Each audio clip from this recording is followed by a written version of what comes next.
दोस्तों, मैं त्रिपुरा से हूँ।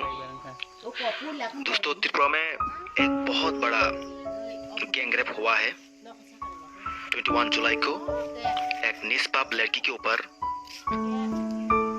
तो मैं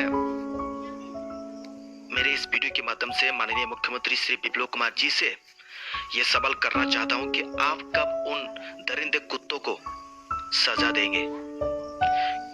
क्योंकि रेपिस्ट का कोई जात पात धर्म नहीं होता, रेपिस्ट रेपिस्ट होता है।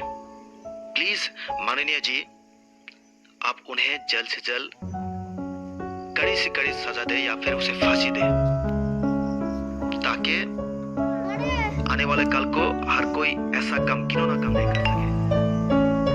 प्लीज, हम बहुत बड़ी मात्रा में आपसे आशा रख रही है कि आप उसे सजा देंगे और हम लोग को न्याय देंगे, और हमारे जो निष्पाप नाबालिगा, जो लड़की जो असहाय है, उसे न्याय देंगे।